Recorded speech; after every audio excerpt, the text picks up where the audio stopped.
거룩한 예배를 통해서 부활의 기쁨을, 천국을 누리는 삶이 되시길 주의 이름으로 축복합니다. 오늘 본문은 이제 12장 마지막 오해도 많은 본문 중에 하나입니다. 오늘 봉독한 말씀에는 예수님이 이 땅에 오신 목적이 기록되어 있는데요. 나는 세상에 불을 지르러 왔다 라고 말씀하셨고, 너희는 내가 세상의 평화를 주러 온 줄로 생각하느냐? 아니다 라고 말씀하십니다. 또한 도리어 분열을 일으키러 왔다. 참 이해되지 않는 말씀을 하십니다. 거기에다가 우리가 누가복음 12장 49절부터 59절까지 읽었는데, 분열을 일으키면서 서로 싸웁니다. 시어머니와 며느리와 맞서고 며느리가 시어머니에게 맞섭니다. 늘 익숙된 구절 같습니다. 이 부분은 예수님이 말씀하지 않아도 우리가 늘 보는 것 아닙니까?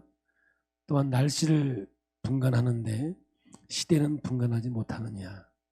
떼어서 보면 억지로 이해할 수는 있을 것 같아요. 그런데 성경을 그렇게 읽는 것이 아니라 흐름을 봐야 합니다. 누가가 예수님이 하신 말씀을 왜 이 자리에 넣어서 같이 배열을 했을까? 무슨 의도로 연결된 것일까? 우리는 말씀을 깨달을 때 하나님이 의도한 바를 가질 수가 있고 온전한 신앙의 길을 갈 수가 있습니다. 그래서 오늘은 가족 이야기와 기상분간, 시대 분별과 무슨 연관이 있을까 하는 겁니다. 그리고 주제가 확 바뀌면서 58절에서 59절에는 갑자기 너를 고소하는 자와 법원에 갈 때 화합하기를 힘써라. 그냥 법원에 가지 말라는 거예요. 감옥에 가면 그 다음부터는 어렵지 않느냐는 거죠. 이런 말씀이 어떻게 연결되는가. 그래서 오늘 12장의 전체적인 주제는 종말론적인 삶을 살아내라, 이런 뜻 아니겠습니까? 그래서 우리가 계속해서 오늘을 살아갈 때 천국을 오늘 살아내야 된다, 이런 말씀으로 말을 연결해 왔습니다. 모든 성경은 문맥 안에서 그 흐름을 알고 읽어야 하는데 이렇게 문맥이 언뜻 연결되어 보이지는 않을 때는 참 곤란할 때가 참 많습니다. 그래서 좀 더 큰 문맥을 보고 풀어야 되는데 12장의 큰 문맥은 몇 주 동안 강의를 해왔지만 종말론적인 삶에 대해서 말씀하고 있다는 거죠. 결국 말세의 이야기입니다. 종말의 때 제자들에게 어떠한 신앙의 삶을 살아야 되는가, 이것을 주제로 말씀을 하고 있었습니다. 앞으로 있어야 할 핍박과 박해에 대해서 말할 때 너희들을 위선을 행하지 말라는 거죠. 바리새인들은 잘 믿는 척했어요. 너희들은 그런데 안 믿는 척한다는 거죠. 왜? 핍박이 오고 어려움이 오니까. 특히 사람들 앞에서 위선을 행하지 말라는 거죠. 하나님을 두려워해야지 사람을 두려워하지 말라는 거예요. 그리고 종말의 때에 재물에 대해서 어떤 자세를 가져야 되는가. 많이 쌓아놓고 한순간에 죽어버리면 이것이 누구 것이 되겠느냐. 재물뿐만이 아니라 모든 삶의 영역 안에서 마지막은 깨어 준비하는 삶이 되어야 된다. 말세에 어떻게 준비하며 살 것인가. 그래서 베드로전서 4장 7절에서 11절을 우리가 읽어봤는데 마지막 때 우리가 어떻게 준비하고 있어야 되는가. 한 번 더 말씀을 읽고 마음에서 한번 생각해보는 기회로 삼기로 하겠습니다. 7절부터 11절까지입니다. 만물의 마지막이 가까이 왔습니다. 그러므로 정신을 차리고 삼가 조심하여 기도하십시오. 무엇보다도 먼저 서로 뜨겁게 사랑하십시오. 사랑은 허다한 죄를 덮어줍니다. 불평 없이 서로 따뜻하게 대접하십시오. 각 사람은 은사를 받은 대로 하나님의 여러 가지 은혜를 맡은 선한 관리인으로서 서로 봉사하십시오. 말을 하는 사람은 하나님의 말씀을 전파하는 사람답게 하고, 봉사하는 사람은 하나님께서 주시는 힘으로 봉사하는 사람답게 하십시오. 그리하면 하나님이 모든 일에 예수 그리스도로 말미암아 영광을 받으실 것입니다. 영광과 권세가 영원무궁하도록 그에게 있습니다. 아멘. 그래서 특별히 오늘 말씀 보면 기도해라, 서로 사랑해라, 용서해라, 대접해라, 어떻게? 따뜻하게, 그리고 봉사해라. 그리고 11절에 말씀할 때, 말할 때는 하나님의 말씀을 전파하는 것 같이 해라. 봉사하는 사람은 자기 힘으로 하지 말고 하나님의 능력으로 해라. 그래서 오늘 여러분 주의 일하다가 시험 들면 안 돼. 그건 내가 하는 거지 하나님의 능력으로 하는 게 아니거든. 그러면 이 모든 것을 하나님이 영광을 받으실 것이다. 이러한 모습으로 우리에게 말씀을 주시고 있는 거죠. 이것이 12장의 말씀이었고 이어지는 13장 말씀이 이제 다음 주부터 오는데 이제 계속해서 종말론적인 컨텍스트 안에서 말씀을 전하고 있는 겁니다. 오늘 본문도 종말의 때에 그들의 신앙이 어떠해야 하는가에 대한 교훈이라는 것이죠. 문맥을 볼 때. 그래서 일단 49절에 보면 세상에 불을 던지러 왔다. 주님께서 말씀하시고 50절에는 나는 받아야 할 세례가 있다. 마지막 학에서는 58절에 고소해야 할 자와 화해하여라. 이렇게 말씀을 주는데 세 가지의 내용이에요. 단어를 정리해보면 불, 세례, 화해. 이 세 단어를 풀어보면 오늘 주님이 주시고자 하는 말씀의 그 뜻을 분명히 이해할 수가 있고 그 말씀 안에서 은혜를 누릴 수 있는 겁니다. 이제 풀어보겠습니다. 첫째, 불입니다. 49절에 나는 세상에 불을 던지러 왔다 그랬는데 이 불은 과연 어떤 불일까? 불을 던지러 왔다. 그리고 이어서 나는 받아야 할 세례가 있다 하시면서 불과 세례를 연결시키고 있어요. 여기서 불은 문자적인 불은 아닙니다. 모닥불, 화염병 이런 건 아니라고요. 누가복음 3장 16절에 누가는 이미 불과 세례를 한 문장에 사용하셨어요.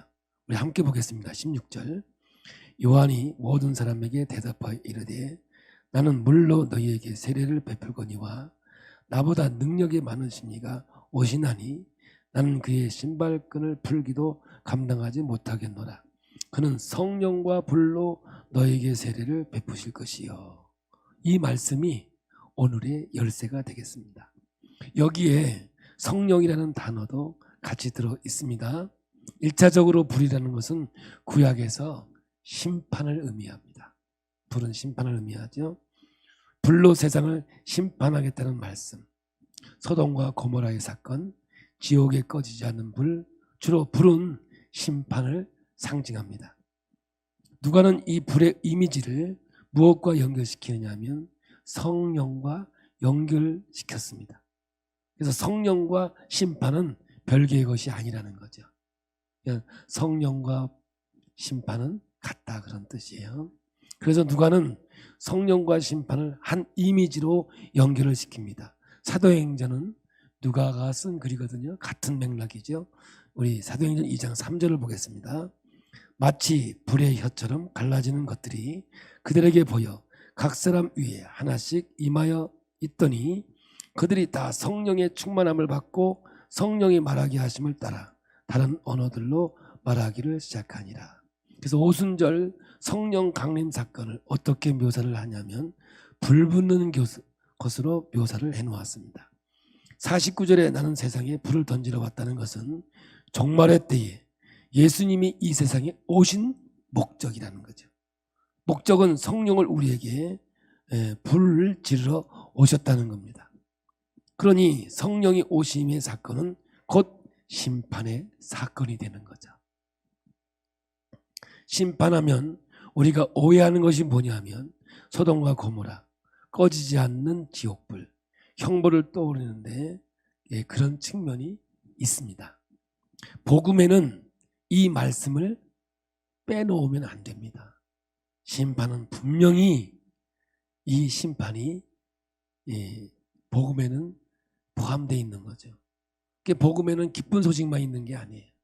하나님의 심판도 함께 들어있는 거죠. 예수님이 가르친 말씀에는 사랑에만 집중되어 있지 않습니다. 가라지의 비유가 있고요. 신랑을 기다리는 열처녀의 비유는 하나님의 심판에 관한 이야기입니다. 우리 기독교는 초기부터 지금까지 심판하실 그리스도의 재림을 기다리고 있습니다. 더 정확하게 말하면 심판을 완성하실 예수님의 재림을 기다리고 있는 거죠. 첫 번째 심판의 측면이 있다고 한다면 두 번째 다른 측면은 무엇이냐면 정죄라는 측면도 있습니다. 불은 다 태워버려서 멸망, 소멸을 말하기도 하지만 불은 또 불순물을 제거하는 정화, 정죄 이런 것을 의미하기도 합니다. 말라기서 3장 2절에서 3절을 함께 보겠습니다. 그가 임하시는 날을 누가 능히 당하며 그가 나타나는 때에 누가 능히 서리요. 그는 금을 연단하는 자의 불과 표백하는 자의 잿물과 같을 것이라. 그가 은을 연단하여 깨끗하게 하는 자같이 앉아서 네 자손을 깨끗하게 하되 금은같이 그들을 연단하리니 그들이 공의로운 제물을 나 여호와께 바칠 것이다. 여기서 지금 심판을 말씀하고 계시는데 임박한 하나님의 심판의 말씀입니다. 용광로는 쇠를 녹여서 불순물을 제거합니다. 심판은 소멸, 멸망만을 이야기하는 것이 아니라 새롭게 함과 회복의 의미가 있는 거죠. 노아의 홍수도 멸망에만 있는 것이 아니라 죄로 인하여 다 죽어야 하는데 하나님의 은혜를 베풀어 주셔서 노아의 가족을 구원해냈다. 구원의 초점이 있는 겁니다. 예수님이 이 세상에 오신 목적은 성령을 주시겠다라는 것이었습니다.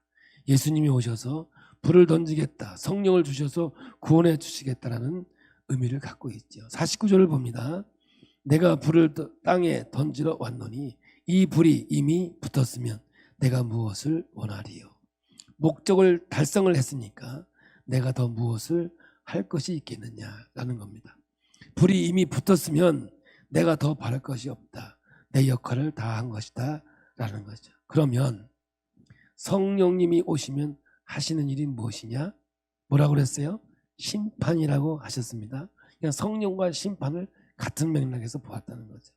심판에 관한 구약의 예언 성취, 말라기 같은 말씀을 들어 이루시기를 시작하였는데 그것이 무엇이냐면 갈라지는 겁니다. 구분되는 거죠. 그냥 보면 몰라요. 다 똑같이 보여요. 그런데 들춰보니까 더러운 것이 있고 깨끗한 것이 있다는 거예요. 심판이 있으므로 영생과 영벌이 나누어지는 거죠. 심판으로 인해서 좋은 선과 나쁜 악이 갈라지게 됩니다. 가라지는 같이 자랐습니다. 쭉정이도 알곡과 같이 있습니다. 그런데 하나님은 아직은 가만히 내버려 두라고 말씀하셨어요. 그러나 마지막에는 알곡과 쭉정이와 가라지는 분리시켜서 불에 던져 버리는 거죠. 이것이 심판이에요. 또한 불이 나면 타는 것이 있고 타지 않고 남아있는 것이 있습니다. 바울이 고린도 교회에 말합니다. 금은 보석은 불이 나도 그대로 있고 나무와 풀은 이것으로 집을 지으면 그 집은 다 타버려서 남는 것이 하나도 없을 거라고 말씀했습니다. 여러분, 성령이 하시는 역할이 바로 나누는 역할이라는 겁니다. 심판을 하시는데 빛과 어둠을 나누고 선과 악이 나뉘고 세상과 하나님의 백성이 구분되어 갈라지게 되고 양과 염소가 갈라지게 되는 겁니다. 지금은 다 섞여 있어서 모르지만 성령이 오시면 하나님의 심판의 때가 되면 빛을 비추고 들춰내면 보이게 되는 거라는 거죠. 그것이 바로 51절 말씀입니다. 함께 봅니다. 내가 세상에 화평을 주려고 온 줄로 아느냐. 내가 너희에게 이르노니 아니라 도리어 분쟁하게 하려 함이로라. 그래서 하나님의 심판이 이 땅에 오는 거죠. 나누어지고 깨어지는 역사가 있게 되죠. 여기서 화평을 주려고 온 줄로 아느냐는 거짓 화평입니다.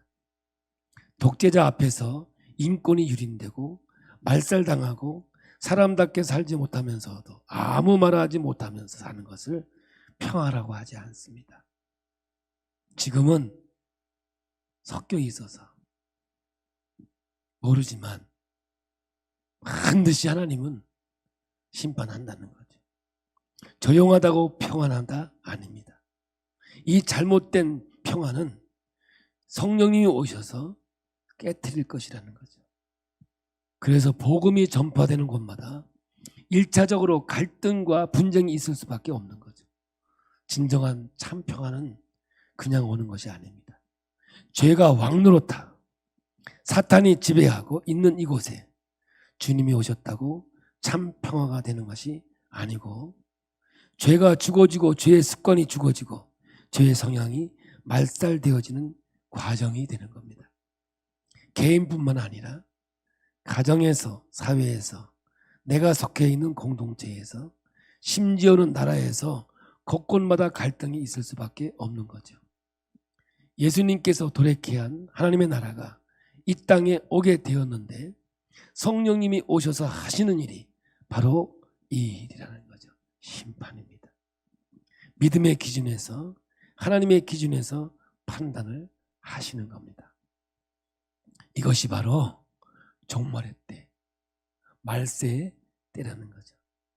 누가가 그동안 1장부터 높은 곳은 낮아진 것이고 교만한 자는 끌어내릴 것을 당할 것이고 부한 사람은 빈손이 되게 할 것이고 반대로 줄인 사람은 좋은 곳으로 배불리게 될 것이고 비천한 자는 높아질 것이라고 예수님의 어머니 마리아의 찬가에 이런 말씀을 이미 했습니다. 이 아들로 인하여 이런 세상이 이루어질 것이다. 예언의 노래를 불렀습니다. 뒤집어지는 역사가 반드시 올 거라는 거죠. 그 묘사를 누가는 어떻게 하고 있느냐? 52절에 가장 실질적이면서 우리가 알아듣기 쉽게 표현을 하고 있는 거죠. 곳곳마다 개인에게도 가족에게도 나라에도 있을 것인데 누가는 한 가족을 들어서 분열의 표현을 하고 있는 거죠. 우리가 보겠습니다. 지금 제가 이야기로 엮어나가고 있는 거, 이 말씀을. 불은 심판이다. 성령의 역사와 같은 역할을 하는데 심판은 뭐예요? 나뉘어진다. 분열되는 거다. 그러면서 이제 가정의 예를 들어서 이것이 하나님의 심판이 이 땅에 온 거다라고 보여주고 있는 거예요. 12장 52절 53절입니다. 이후부터 한 집에 5사람이 있어 분쟁하되 셋이 둘과 둘이 셋과 하리니 아버지가 아들과 아들이 아버지와 어머니가 딸과 딸이 어머니와 시어머니가 며느리와 며느리가 시어머니와 분쟁하리라 하시니라. 이건 가족을 예를 들어서 그런 거예요. 그러나 더 나간다면 나라가, 오늘의 우리가 얼마나 분열을 봅니까? 세계를 보세요. 여러분, 이것이 뭐냐? 마지막 때의 증상이라는 거예요. 제가 말을 하지 않아도 오늘 예수님께서는 한 가정을 들었어요. 보세요. 지금 부모와 자녀, 자녀와 부모,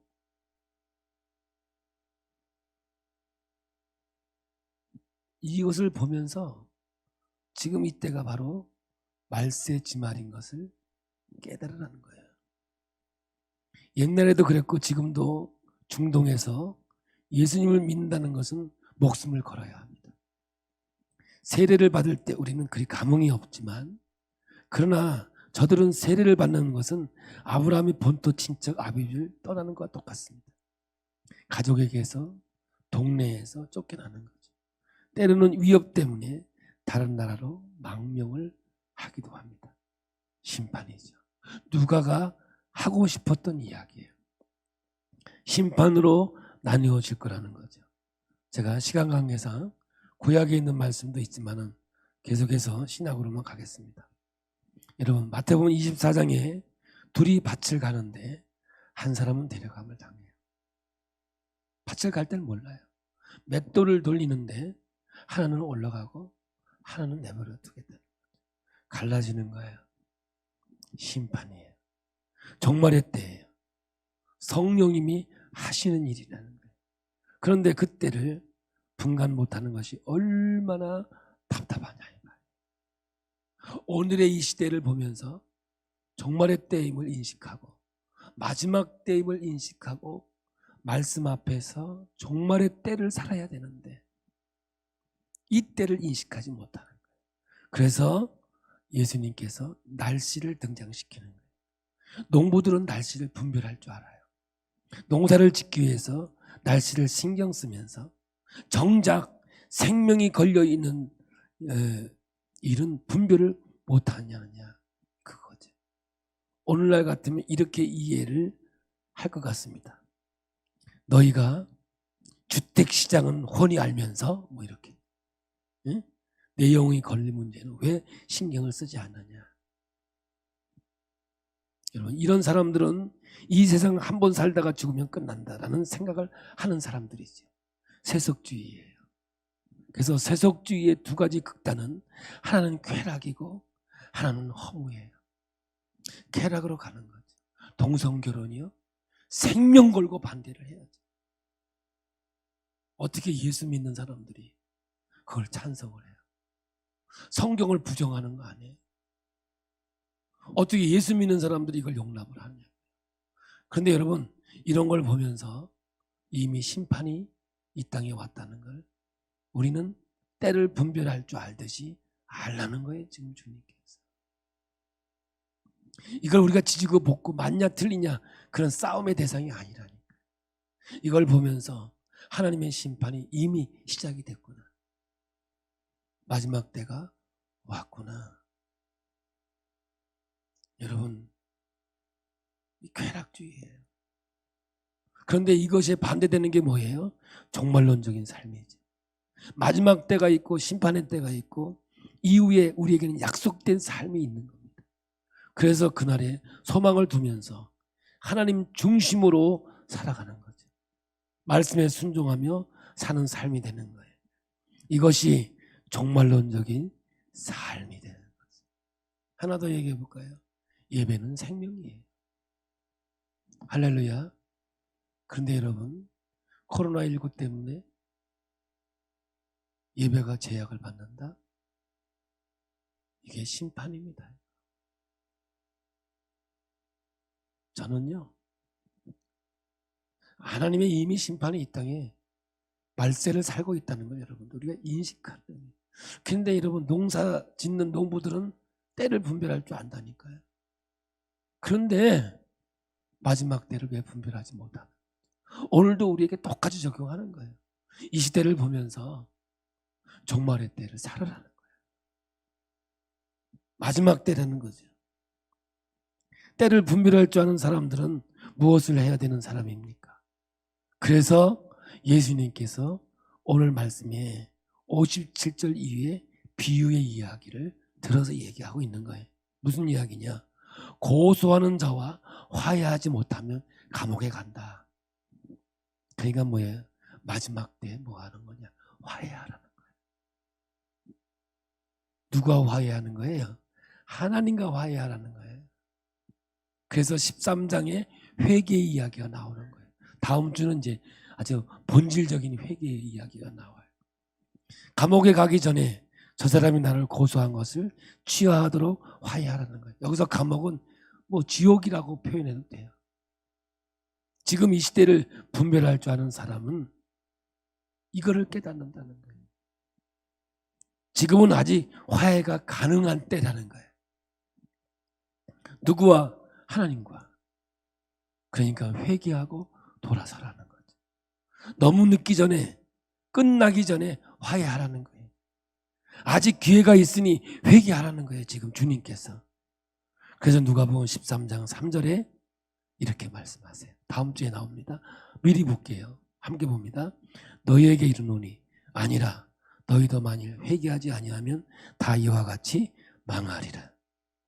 그래서 회개의 말씀으로 이어진다는 거죠. 흐름을 보고 성경을 읽어야 주님의 뜻을 분명하게 이해할 수 있는 겁니다. 이 시대를 분별할 수 있는 사람은 예수님과 화해하라는 거예요. 하나님과 하나가 되라는 거예요. 종말론적인 삶을 살라는 거예요. 오늘 죽으면 내일 천국 간다. 그거 아니에요. 그 천국을 지금 누리며 살아가라는 거예요.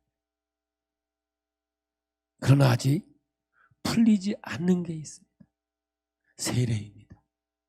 제가 처음에 그랬잖아요. 불, 세례, 화해. 이 세 가지를 풀어서 엮어야 된다. 예수님이 불을 지르러 왔다고 하면서 내가 받아야 할 세례가 있다라고 말합니다. 세례의 의미는 죽었다가 사는 겁니다. 세례는 뭐예요? 물에 빠졌다, 죽었다, 사는 것입니다. 불과 세례는 다른 의미인데 예수님이 함께 묶어서 말씀하셨습니다. 세상은 심판받아야 합니다. 무죄한 자의 고난과 불의한 자의 본성을 민감하게 생각하는 사람들이라면 심판을 생각하지 않을 수가 없습니다. 그러나 예수님은 하늘에서 유황불이 떨어지는 심판이 아니라 오히려 자신이 고난을 받고 십자가를 지는 편을 선택하였습니다. 그것을 자기가 받아야 할 세례라고 지금 본문에 말씀하고 있는 겁니다. 세례는 하나님께 받은 사명을 감당하기 위해서 당하는 고난, 십자가의 길, 이것이 예수님이 말씀하신 세례입니다. 그 일이 얼마나 힘든 것인지 내다보신 예수님께서 50절에 이렇게 말합니다. 보겠습니다. 나는 받을 세례가 있으니 그것이 이루어지기까지 나의 답답함이 어떠하겠느냐. 보세요. 고난과 십자가를 자기가 받아야 할 세례로 여기신 예수님입니다. 악을 척결하겠다고 하는 세상적인 방법과 전혀 다른 방법으로 하나님께서 이 세상의 심판을 이루시는 거죠. 이 세상을 힘으로 심판하는 거 아니에요. 십자군 전쟁으로 세상을 심판하겠다는 게 아닙니다. 스스로 고난과 십자가로 감당하시는 예수님의 길, 우리가 적극적으로 따라야 할 이유는 참된 평화는 그것으로 가능하기 때문인 것이죠. 예수님의 십자가가 하나님의 심판을 해결해 주는 사건인 거죠. 지금 누가가 무슨 말을 하고 싶은 것입니까?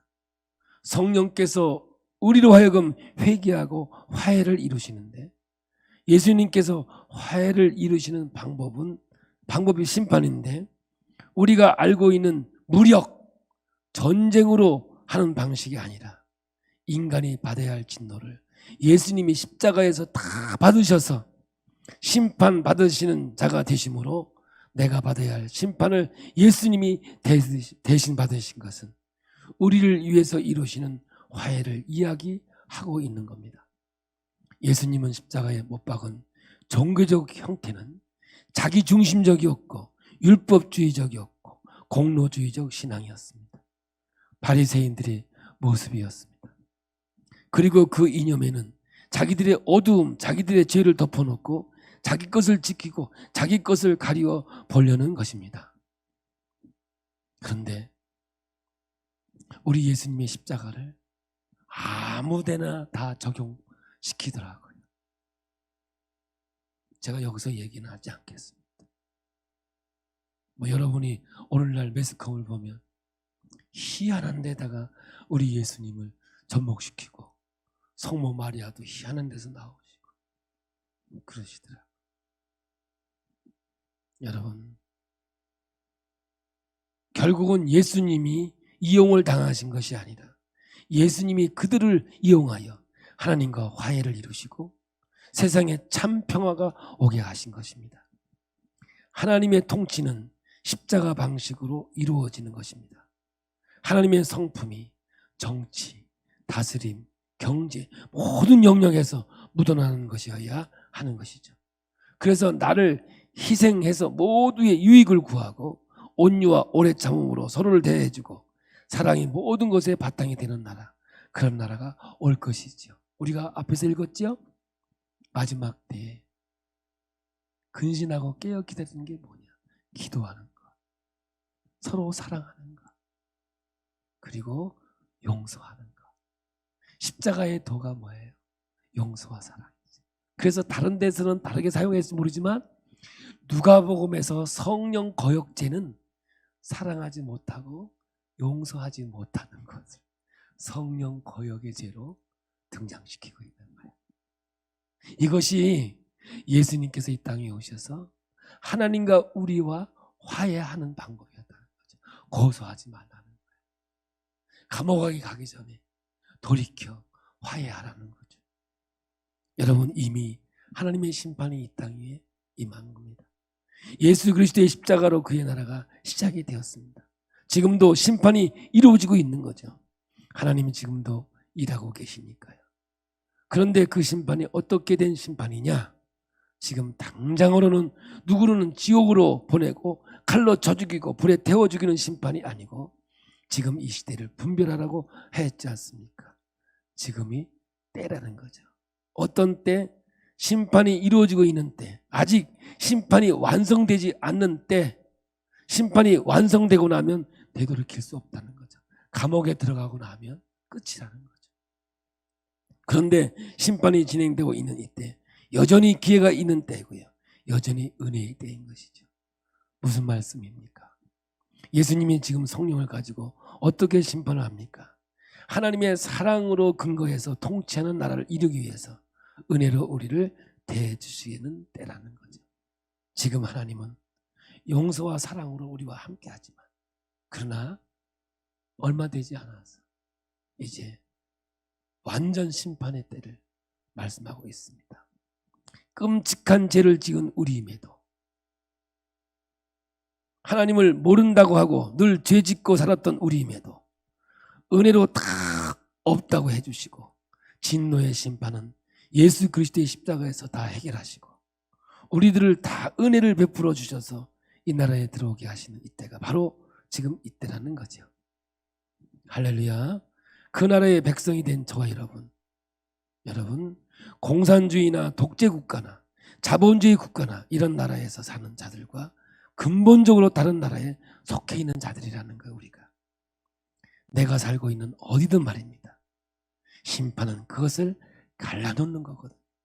내가 살고 있는 곳이 한국이든 미국, 유럽, 심지어 북한이라고 할지라도 그 나라에 살고 있지만 거기에 속해 있지 않은 사람들, 우리는 하나님의 통치 시대, 심판으로 갈라놓고 있는 시대에 살고 있는데 이 시대를 분별해서 은혜의 때임을 알아서 그 은혜 안에 들어오기를 힘쓰는 하나님의 자녀가 되어야 한다는 거죠. 그래서 이제 진정한 회개가 뭔가 다음 주에 나와요. 한번 물어볼까요? 여러분 수준이 얼마나 되나 물어보겠습니다. 1부 때 물어봤더니 정확하게 답을 하더라고요. 여러분 회개해서 구원받았습니까? 구원받아서 회개했습니까? 이게 보통 수준이 아니야. 보통 보면요, 회개해서 구원받아, 회개해야 돼, 구원받아 이래지요. 그렇게 해요. 보통 보면 다들 회개하면 자 구원받기 원하시는 분 손 드세요. 따라서 하세요. 주여 내가 회개합니다. 자 구원받았습니다. 얼마나 우리 부흥회 때 이런 거 많이 했어요. 근데 다음 주에 이 아주 그냥 확실하게 한번 읽어보세요. 진정한 회개가 뭔가. 그건요 도둑질했습니다. 뭐 남한테 욕했습니다. 그런 건 늘 하는 우리의 회개고 근본적인 회개에 대해서 말씀하고 있다는 거죠. 종말의 때에는 우리가 어떤 삶을 살아야 할 것인가. 오늘 마지막 얘기가 화해의 삶이에요. 할렐루야. 이것이 다 그 베드로전서 4장에 있는 말씀이 포함하고 있는 거예요. 마지막 때 뭐 하라고? 기도하라고. 할렐루야. 또 기도해 그랬더니 또 나는 또 몇 시간 하고 몇 시간 그런 거 아니에요. 늘 주님을 생각하고 주님과 함께 관계를 갖는 게 기도의 영성인 줄로 믿습니다. 그리고 서로 사랑해요. 여러분 사랑합니다. 한번 해봐요. 이게 천국을 사는 거예요. 이게 마지막 때를 살아가는 거예요. 할렐루야. 딱 보고 이건 지옥을 사는 거라는 거예요. 종말의 때. 할렐루야. 기회가 가기 전에 지금 이때가 화해의 때라는 거예요. 이때가 지나서 감옥에 들어가면 돌이킬 수 없는 상황이 생깁니다. 지금 우리 주님이 정말 간절하게 말하고 있는 거예요. 그리고 용서하라는 거예요. 어떻게 용서를 해서 주님이 3번, 7번 내가 다 해도 요것만은 못하겠다. 근데 주님은 뭐래? 그것까지 해라. 우리 주님은 뭐라요? 그것까지도 용서해. 할렐루야. 어디까지 용서했어요? 현장에서 잡힌 여인까지도, 가늠한 여인까지도 우리 주님이 뭐라 그랬어요? 내가 너를 정죄하지 않겠다. 지금의 그때는. 그러나 이때가 지나면 돌이킬 수 없다는 거죠. 그 말이 뭐냐? 누가복음 12장 59절입니다. 마지막 함께 보겠습니다. 내게 이르노니 한 푼이라도 남김이 없이 갚지 아니하고서는 결코 거기서 나오지 못하리라 하시니라. 회개의 이야기가 나옵니다. 이제 3장으로. 만약에 죄로 인해 감옥에 있다면 그러면 갚아지는 것입니까? 아니에요. 절대로 아니에요. 그러니까 오늘 여러분, 마지막 때를 살아가는 우리의 삶은 화해의 삶이 진정한 천국을 사는 자의 삶인 줄로 믿습니다. 그래서 오늘 말씀, 불과 세례, 불 하나님의 심판, 세례, 그 심판을 해결하는 방법, 우리 예수님께서 친히 십자가에 죽으심으로 하나님과의 우리의 관계를 회복시켰으니 마지막 뭐예요? 화해를. 그리고 이것이 이 땅 위에 천국을 사는 사람의 삶이고 종말을 사는 자의 삶이라고 말씀하고 있습니다. 오늘 이 말씀을 마음에 받으면서 여러분 마음속에 주여 내 죄를 용서해 주신 그 은혜에 감사하고 이 은혜 때에 마지막 때 천국을 살아가는 하나님의 자녀가 되게 하실 때 늘 주님과 교제하게 하시고 사랑하게 하시고 용서하게 하시고 봉사하고 섬기며 살아가는 주의 자녀가 되게 하옵소서. 우린 부족하지만 성령님 내 안에 오셔서 능력 주시면 내가 능력 주시는 자 안에서 내가 모든 것을 할 수 있습니다. 고백할 수 있는 우리 정말 하나님의 교회가 되길 원합니다. 마지막 때 성령이 심판할 때 여러분 알곡과 쭉정이 가라지와 알곡이 나눠지는 그때에 여러분 슬피 울며 이를 가는 자가 아니라 하나님을 기뻐 찬양하며 영광 돌리는 삶, 그것이 훗날이 아니라 지금 종말의 때에 누리는 저와 여러분이 되기를 예수의 이름으로 축복합니다.